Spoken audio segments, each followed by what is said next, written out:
It's a very simple meditation that you can lead to your clients if you want. It's a very powerful meditation. The way it works is get them first to take a few deep breaths, right? So they can ground down in their bodies. Then you always want to, so people don't realize how it's like, sometimes it's challenging to measure, right? These more subtle kind of emotions, vibrations, they can be challenging to measure. So you always get them to think of a person or a situation and measure the level of stress. Then the following step is to breathe into the heart, because heart math, the science, right, teaches us when we take a few deep breaths into our heart, then like if we were to do EKG right before this meditation, the brain would be these waves, the heart would be completely different waves. But the research shows, and this is what the heart math is all about, is when you take a few deep breaths into your heart, on the EKG, the length of your, that graph of your brain and your heart, at some point it becomes synchronicitous, the same. They mirror each other, in other words. So yeah, and then you take them through a few rounds of Ho'oponopono. I also like to weave in your inner hearing and inner guidance, because I deeply believe that through this process, you learn to trust your intuition and your inner hearing, and you always finish the meditation going back to that first person so they can measure how much their stress has changed.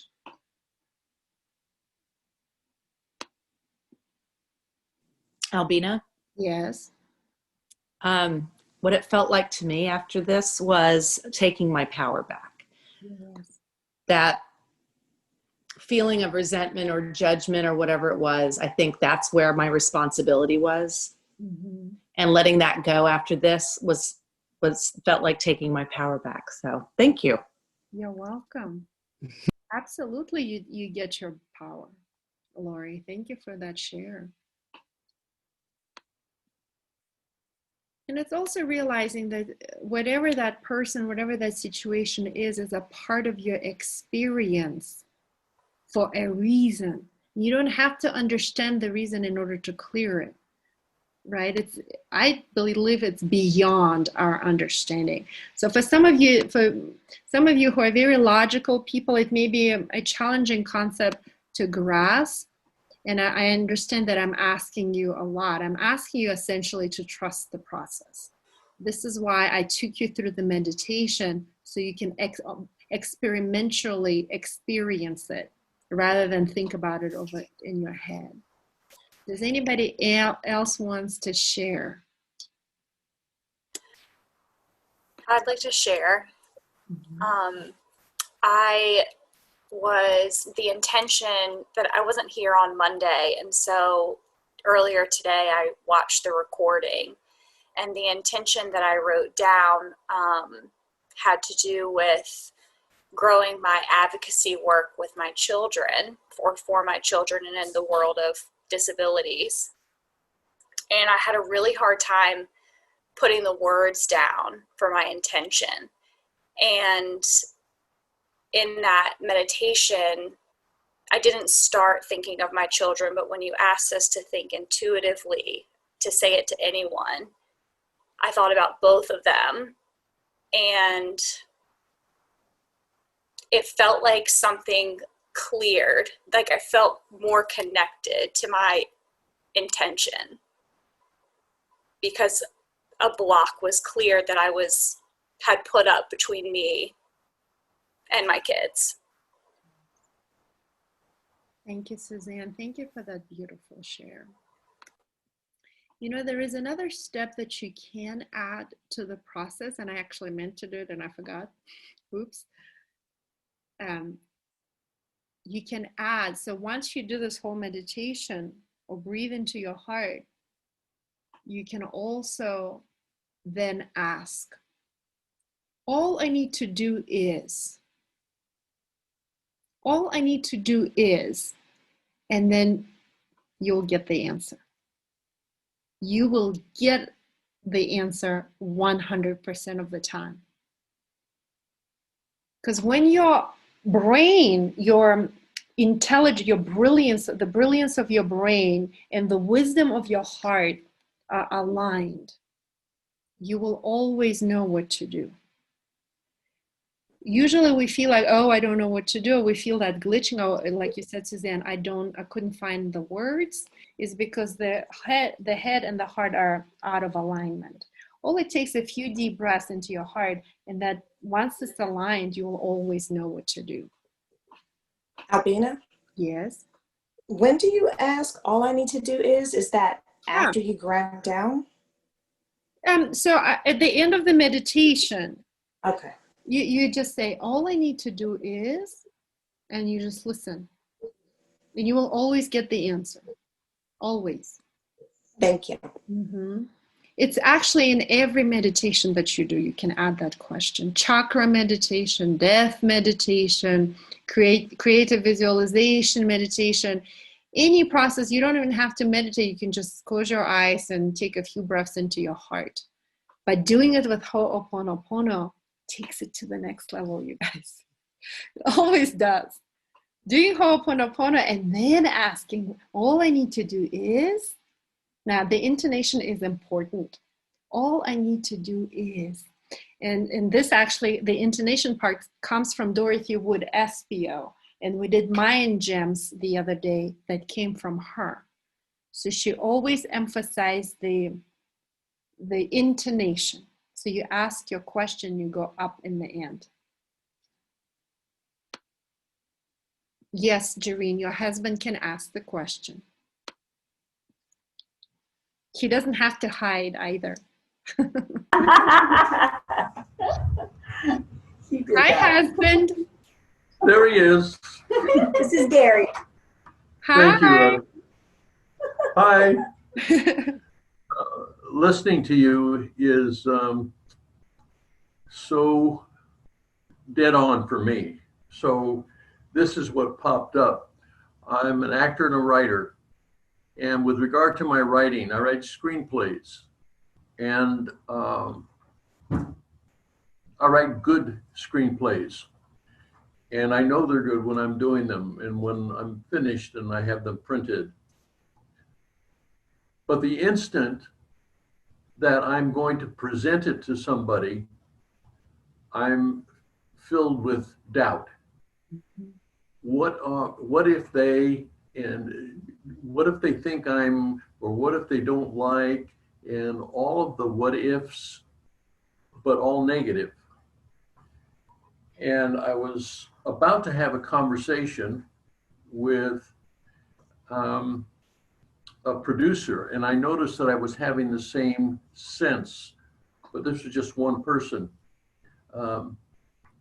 And my conversation was not about having him do anything with my script. He worked with a gentleman that I thought would be wonderful to direct one of my screenplays, and I wanted to find out if he knew what the director would charge. And we talked about that. We had a wonderful conversation.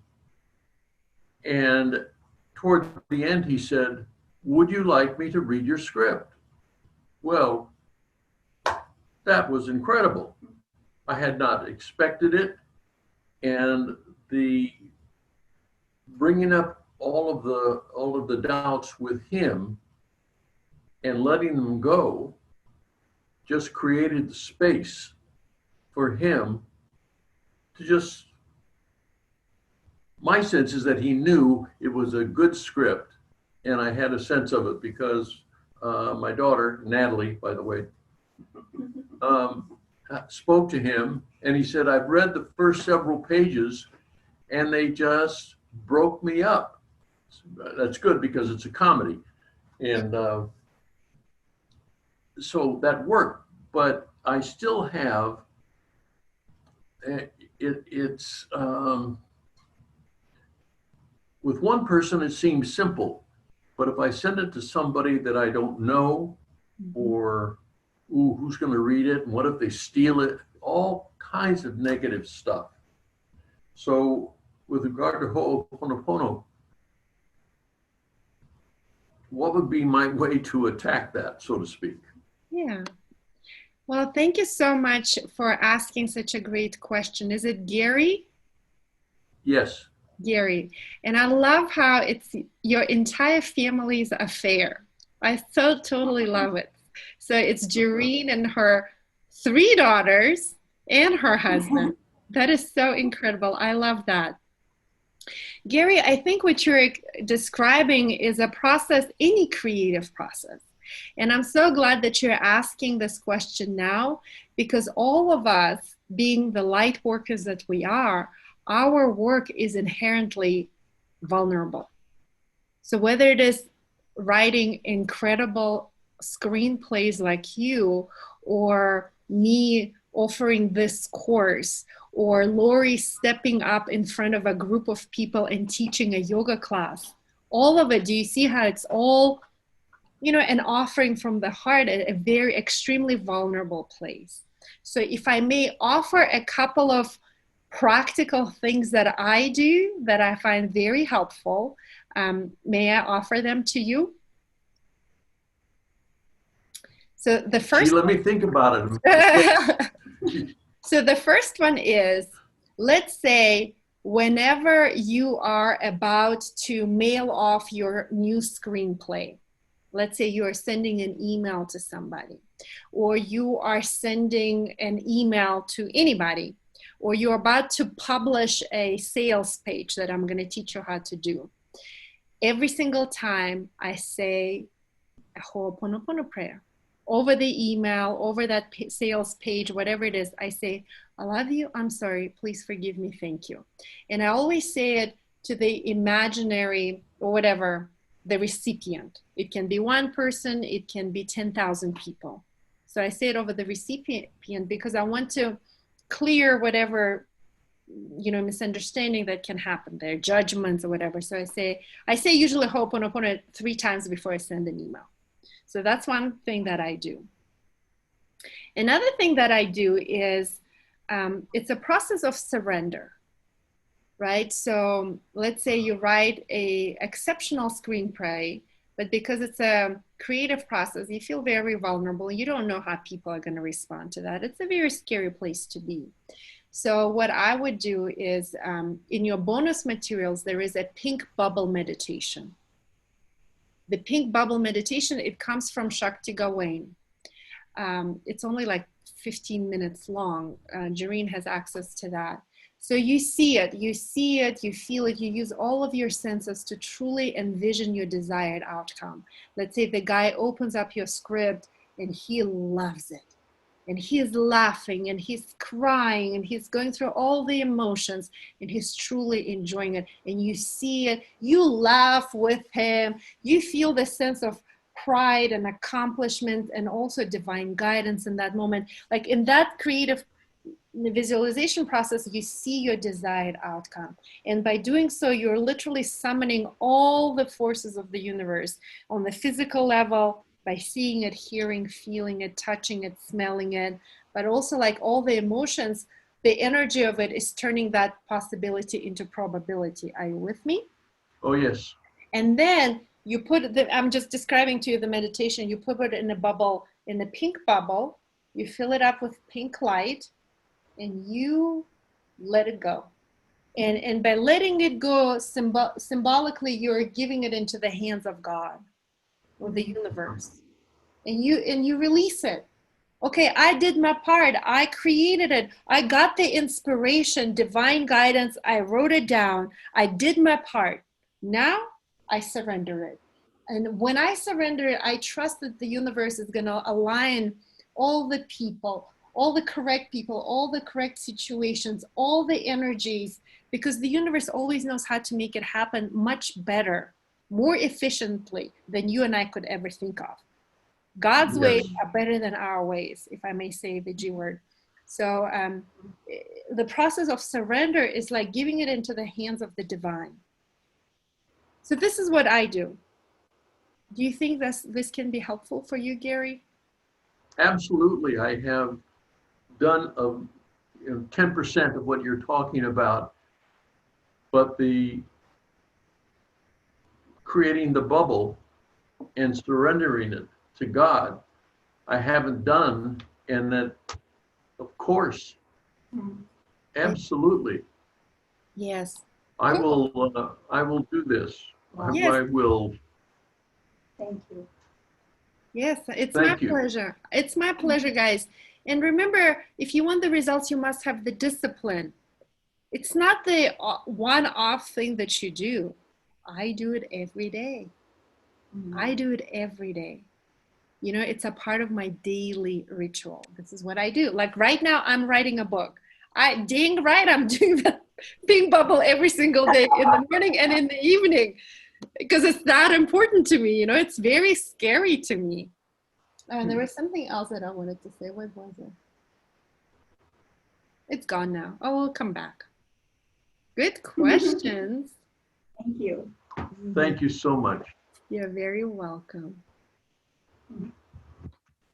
Just like you can surrender your dreams into the hands of the divine, you can also surrender your problems and your challenges in the hands of the divine.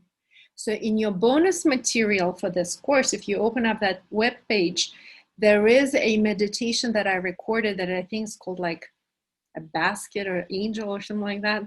It's like I take you through the process. You put your problem or your issue or your challenge into a basket, and then you see an angel. This is again imagination, right? Creativity. You see an angel flying, taking the basket and flying away. And it's also like similar to pink bubble, right? You envision, you use your imagination as if you surrender your problem into the hands of the divine. So it's no longer up to you. Like the divine will always find the best way to resolve the issue. So to me, it's kind of lets the pressure off. And I find that process very, very helpful. I was introduced to Ho'oponopono years and years ago at a conference I went to. And one of the things, and I bought a book, this guy wrote about it, and he had been trained by this gentleman from Hawaii. I can't remember his name anymore. And he said he was having lunch with him one day, and the guy ordered this big, giant hamburger. And he was shocked because he thought, well, this guy, you know, he's so spiritual and surely he doesn't eat a hamburger. Well, when he asked him about it, and so I this is one place where I frequently use Ho'oponopono, is that he told this gentleman, before I eat anything, whether it's vegan, vegetarian, meat, anything, most everything we eat comes from a living thing. He said, I do say Ho'oponopono over everything I eat. And he said, so I feel like I can eat everything. And so I didn't know, do you use it as kind of like a blessing for your over foods and such as well? Yes, Sherry, thank you so much for that reminder. The two guys were Joe Vitale and Ihala Kalahala. They went to lunch and absolutely. So Ihala Kalahala teaches that, you know, a lot of times we have our own like glitches around the food. And those glitches cause us either the digestive issues or whatever Crohn's disease or whatever people are struggling with. And what he is saying is you can say Ho'oponopono over whatever it is that you eat. And then it clears whatever energy that needs to be cleared. You're absolutely correct. And thank you for that reminder. You can say it over the food as well. Well, I have been, so it's like, but thank you. I just wanted to see if you had done that as well. Thank you. Yeah, absolutely. You know, there are many different, once you become more aware, you know, you can even take it to the next level. And, you know, in my culture, I grew up in Kazakhstan. This is actually a funny story. When Roger and I started dating, you know, my English wasn't that great. And, you know, I'm also from Kazakhstan. He's an American guy. So there is a little bit of that cultural misunderstanding, you know, back 20 years ago. And he was a vegetarian back then. And I remember we were driving to Austin, and I told him, I really enjoy watching the animals being slaughtered. Now, my English wasn't that great. There is a cultural barrier. And he was like, this woman is a complete psycho. I'm a vegetarian. She's like totally freaking me out. But what I meant is, in my culture, it's not like you go to the store and you buy perfectly packaged beef. You know, you slaughter the animal, and it's a big deal. The entire village gets together. We say the prayers. It's like a big social event, a community event, with prayers, with celebration, with cleaning the animal, with saying this whole ritual of saying thank you to the animal for feeding us and providing us with livelihood. Because in a harsh climate of Kazakhstan, that animal is like the reason why we survive. We don't have, especially then, we didn't have grocery stores. You can just go in and buy whatever you want. You freaking rely on that animal to help you through the winter, to feed you through the winter. So even though these days you go to the grocery store, you can still say thank you to, if you choose to eat meat, you can say thank you to the chicken. You can say thank you to the fish for giving its life to feed you. I think it's a beautiful process. It's a beautiful ritual. And it can be as simple as, I love you, I'm sorry, please forgive me, thank you. Yeah, so thank you for bringing this up, Sherry.